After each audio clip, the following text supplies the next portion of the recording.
오늘 새벽 우리에게 주신 하나님의 말씀은 호세아 8장입니다. 제8장.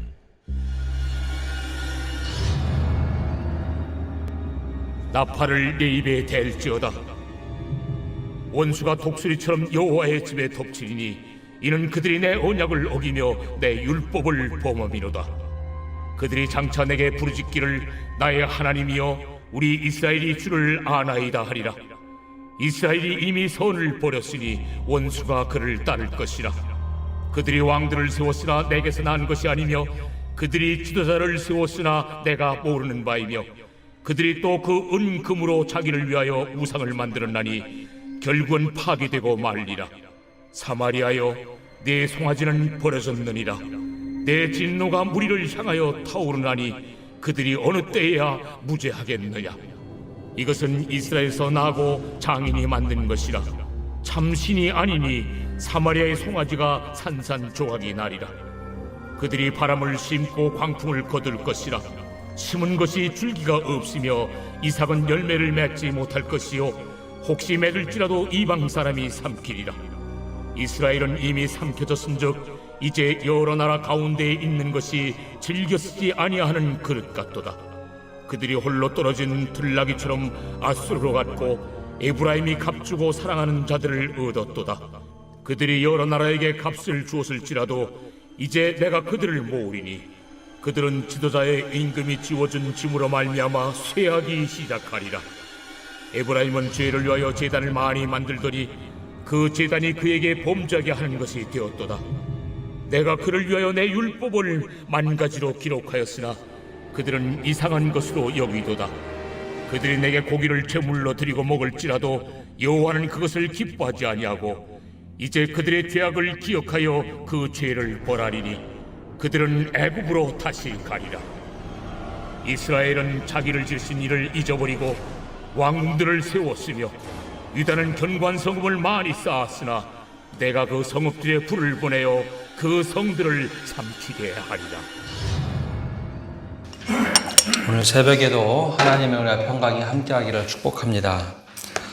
오늘 말씀은 언약과 율법을 깨뜨린 이스라엘에 대한 경고와 심판의 메시지입니다. 선지자들의 역할은 하나님의 뜻을 대언하는 것입니다. 하나님의 뜻이 훼손되지 않도록 또 자신의 입맛에 따라 각색하지 않고 올곧이 전하는 것이 선지자들의 임무입니다. 그래서 필수적으로 먼저는 하나님과의 관계가 옳아야 합니다.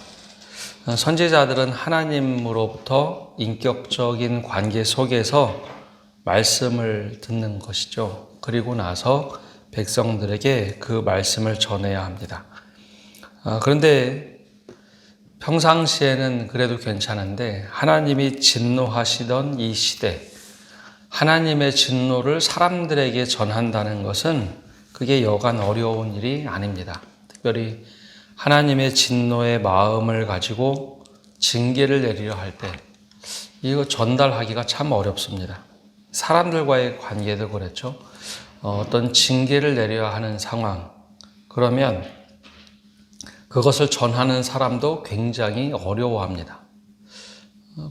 회사나 어느 조직이든지 이게 분명히 잘못돼서 이 잘못한 것을 이야기할 때는 여러 가지로 고민을 하고 이야기를 하는 것, 특별히 전달하는 것이 쉽지가 않죠. 그런데 인격적인 하나님이 진노를 하신다. 그것도 한두 번 참으신 것이 아니라 오랫동안 참으신 후에 하나님의 진노를 전한다라는 것은 쉽지 않은 일입니다.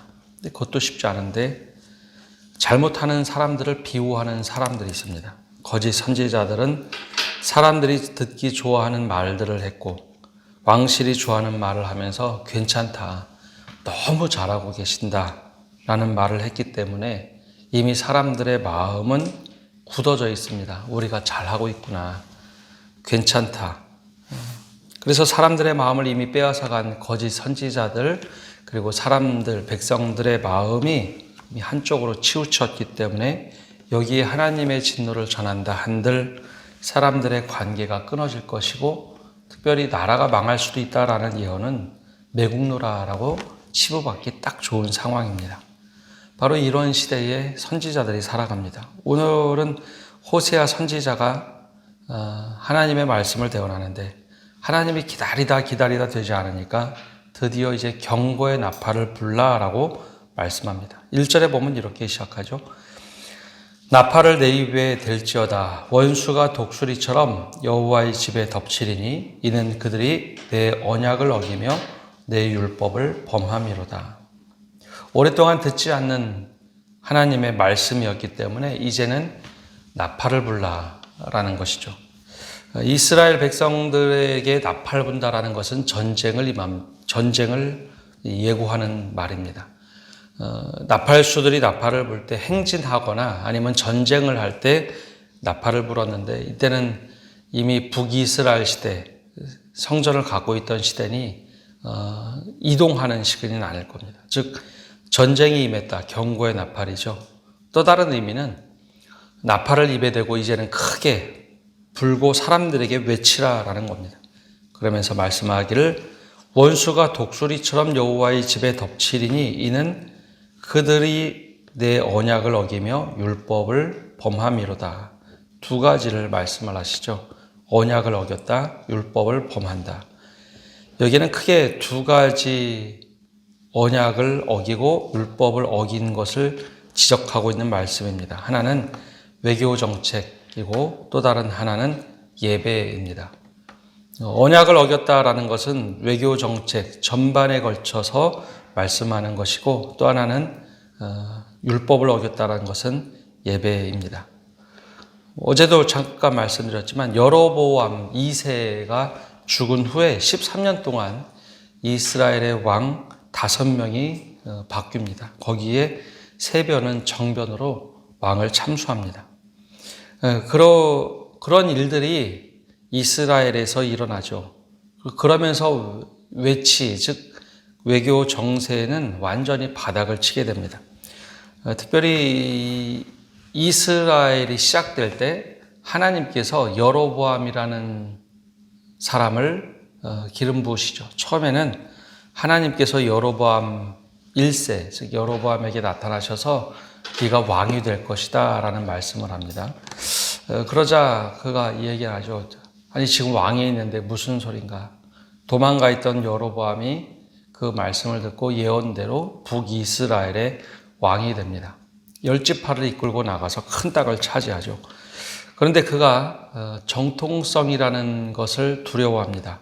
즉 남유다에는 예루살렘의 성전, 솔로몬의 성전이 있는데 우리는 예배할 처소가 없다. 그래서 베델과 단에 예배 처소를 만들죠. 근데 그 예배 처소를 만들고 그들이 한 일은 여로보암 1세는 그곳에 송아지를 만듭니다. 금송아지. 하나님이 애굽에서 우리를 인도하셨다라는 거죠. 그 아론이 만들었던 금송아지를 다시 부활시키고 눈에 보이는 형상을 만듭니다. 예루살렘에는 보이지 않는 하나님이 거하신다면 우리는 눈에 볼 수 있는 하나님이 있다는 거죠. 정통성이 없다 보니 그런 엄한 일을 합니다. 그렇게 그는 하나님의 율법을 깨뜨립니다. 근데 이 어떤 문제가 점점 일어나는가? 2절에 보면 이렇게 말씀하시죠. 그들이 장차 내게 부르짖기를 나의 하나님이여 우리 이스라엘이 주를 아나이다 하리라. 우리 이스라엘이 주를 아나이다. 이 호세아가 계속 외쳤던 거죠. 힘써 여호와를 알자. 힘써 여호와를 알자. 그런데 힘써 여호와를 알자라고 외쳤지만 그들은 응답합니다. 우리가 여호와를 압니다. 하나님을 압니다. 근데 진짜 아는 것이었을까? 그 뒤를 돌아보면 하나님 앞에서는 하나님을 찾는 것처럼 보입니다. 근데 뒤에 돌아서면 바로 바알신을 섬기거나 눈에 보이는 애굽이나 아수르를 따르려고 조공을 바치고 그들에게 계속 다가가죠. 하나님이 속으면서도 계속 백성들이 니들이 찾기만 하면 내가 다시 너희들 용서해 주리라. 그런데 그 마지노선이 점점 무너져만 갑니다. 하나님 앞에서 굉장히 잘 따르는 것처럼 앞에서는 행하지만 뒤로 돌아서면 바알신을 섬기고 즉 외교 정책으로는 이스라엘은 아수르나 애굽에게 계속해서 조공을 바치죠. 그래서 하나님이 판단하기를 3절에 이렇게 말씀합니다. 이스라엘이 이미 선을 버렸으니 원수가 그를 따를 것이라. 여기서 선을 버렸다. 좋은 것을 버렸다. 하나님이 좋은 것으로 다 말씀해 주시고 다 이야기했지만 결국은 좋은 것, 하나님의 좋은 것을 다 버리니 이제 원수가 그를 따를 수밖에 없다. 즉 원수가 독수리처럼 임해서 그들을 채갈 것이다 라고 말씀합니다. 그러면 무엇이 도대체 이제 그들에게 문제였을까? 4절에 이 말씀을 합니다. 그들이 왕들을 세웠으나 내게서 난 것이 아니며 그들이 지도자들을 세웠으나 내가 모르는 바이며 그들이 또 그 은금으로 자기를 위하여 우상을 만들었나니 결국 파괴되고 말리라. 계속 말씀드리지만 이스라엘 왕은 다른 나라의 왕들과 다릅니다. 다른 나라의 왕들은 우리의 왕을 세우고 그들이 통치를 하고 그들이 전쟁에서 이기도록 하고 사람들을 다스리는 권한을 주셨지만 이스라엘의 왕은 늘 하나님의 기름을 부은 왕입니다. 선지자들을 통해서 혹은 지도자들을 통해서 왕에게 기름을 붓고 하나님의 뜻을 대언하는 사람들이 왕입니다. 그래서 하나님과 얼마나 하나님의 말씀을 잘 지키고 언약을 잘 지키며 백성을 다스리는가. 백성들이 하나님께 예배하도록 하는 임무를 띈 것이 왕입니다. 물론 본인이 직접 제사장이 되어서 예배할 수는 없지만 그런 분위기를 만들고 나라를 이끌어가는 사람이 왕이죠. 그런데 하나님의 제가를 처음에 받았던 여로보암 왕 이후에 19명의 왕이 바뀌기 시작합니다. 잦은 쿠데타에 의해서 북이스라엘은 계속해서 208년 동안 왕들이 계속해서 바뀝니다. 근데 그때마다 하나님의 기름 부은 왕이 세워졌는가? 남유다는 유다의 전통에 따라서 다윗 이후에 솔로몬, 르호보암 왕가를 계속해서 이어가면서 잘못된 일이 있더라도 선지자들이 꼭 그에게 기름을 붓고 사무엘과 같은 사람들이 왕위에 대해서 늘 기도를 해주고 지지를 해줬습니다.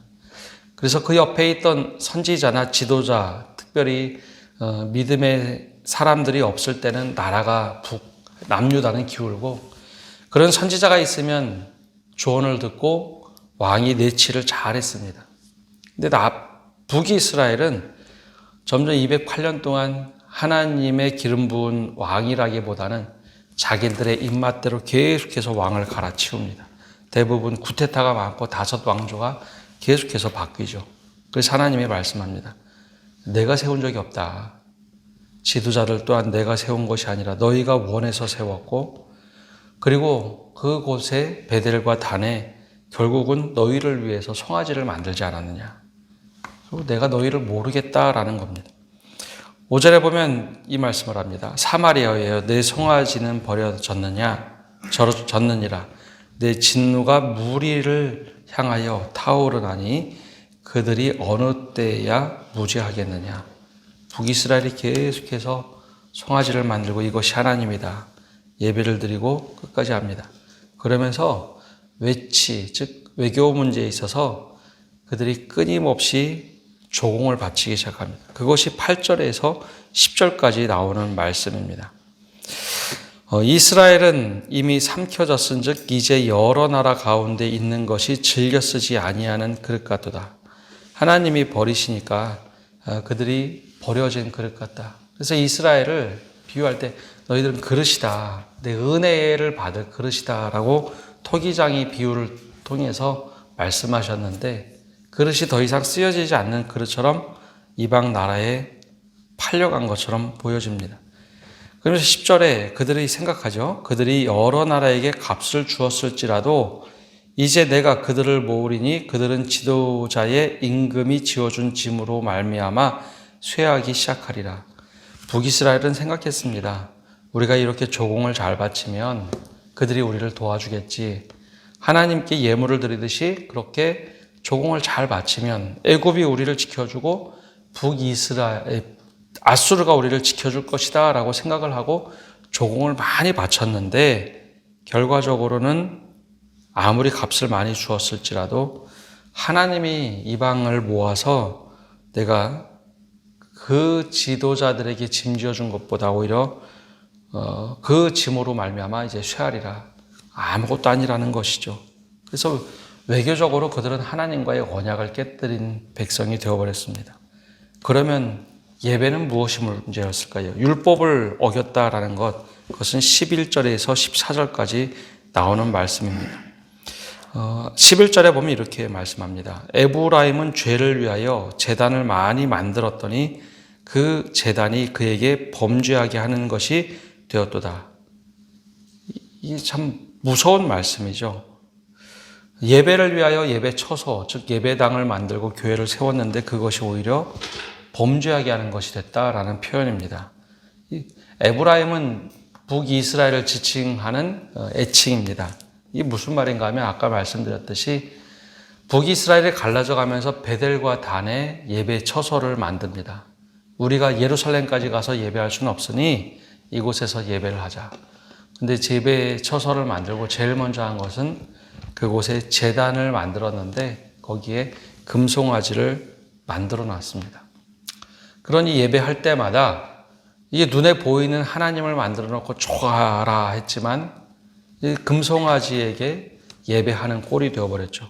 예배를 많이 하면 할수록 방향이 잘못되어 있으니까 오히려 더 범죄하게 하는 처소가 됐다라는 겁니다. 또한 예배를 드리기 위해서 제사장이 필요했는데 아론의 후예들 제사장으로 사용한 것이 아니라 자신들이 원하는 사람들을 뽑아서 제사장을 만들었습니다. 그러니 모든 예배가 드리면 드릴수록 점점점 죄를 범하는 일이 됐죠. 그래서 북이스라엘은 스스로 멸망의 길을 갑니다. 12절에도 그 말씀을 합니다. 내가 그를 위하여 내 율법을 만가지로 기록하였으나 그들은 이상한 것으로 여기도다. 여기서 말한 율법은 예법입니다. 제 예배를 드리는 예전. 그것을 막 얘기해서 선한 좋은 것으로 다 줬는데 뭐 이렇게 이상하게 예배를 드릴 필요가 있나. 우리가 원하는 대로 드려야지. 하나님이 얼마나 예물을 많이 좋아하시는데 하면서 그들이 드린 방법이 13절입니다. 그들이 내게 고기를 제물로 드리고 먹을지라도 여호와는 그것을 기뻐하지 아니하고 이제 그들의 죄악을 기억하여 그 죄를 벌하리니 그들은 애굽으로 다시 가리라. 이스라엘 백성들이 그렇게 생각한 거죠. 하나님이 고기를 좋아하니 수많은 양, 수많은 송아지를 데리고 하나님께 예배를 드립니다. 그런데 하나님이 그것을 받지 않으시죠. 즉 방향이 잘못된 예배였습니다. 제일 안타까운 것은 하나님께서 책망을 하시자 애굽에서 종되었던 이스라엘을 끄집어냈는데 다시 애굽으로 가는 아이러니한 상황이 벌어집니다. 그러면서 이제 마지막 14절에 이스라엘은 자기를 지으신 이를 잊어버리고 왕궁들을 세웠으며 유다가 견고한 성읍을 많이 쌓았으나 내가 그 성읍들에 불을 보내어 그 성들을 삼키게 하리라. 하나님께서 처음에 말씀하신 것, 언약을 어기고 내 율법을 범함이라. 오랫동안 하나님이 찾고 기다리시고 했지만 결국은 언약과 율법을 어기고 우리가 주님을 잘 알고 있습니다 하고 예배를 드린 것 같지만 그렇지 않았던 모습을 경고하면서 나팔을 불라라고 말씀을 합니다. 이 말씀을 전하는 호세아의 심정은 어땠을까요? 앞에 나왔던 예레미야도 그랬고 이사야도 그러했지만 자신이 사랑하는 민족 아닙니까? 그 사랑하는 민족에게 잘못된 것을 지적하고 이 심판의 메시지를 전하는 것 쉽지 않은 일입니다. 그런데 이 경고가 없으면 그대로 무너지기에 호세아가 이 경고의 말씀을 전하고 있습니다. 언약을 어겼다. 그리고 율법을 어겼다. 바른 예배를 드려야 한다. 그리고 또 하나는 바르게 하나님을 알고 믿어야 한다. 너무나 상식적인 일인 것 같지만 모두가 다 잘못된 길로 가자 호세아 선지자가 잘못된 것처럼 보여집니다.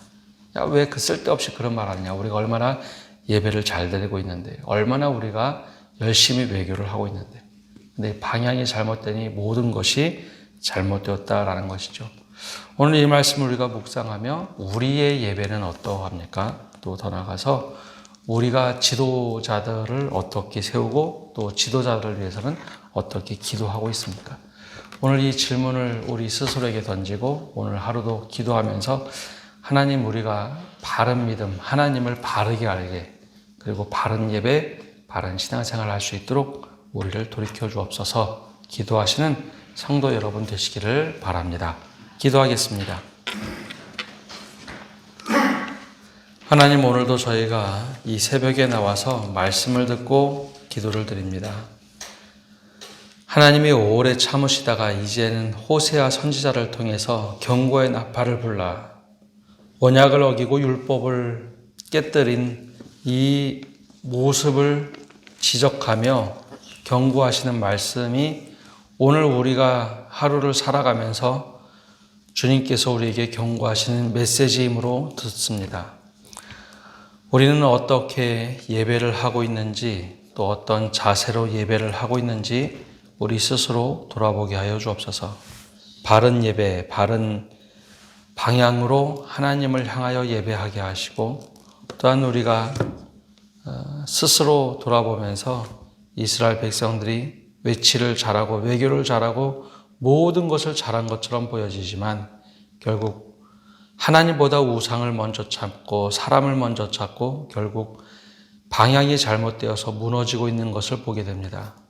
우리가 하나님을 향한 그 방향이 어떠한지 다시 돌아보게 하시고 우리의 마음을 주님께서 붙잡아 주옵소서. 오늘 한날도 모든 것을 주님께 맡겨드리며 예수님의 이름으로 기도합니다. 아멘.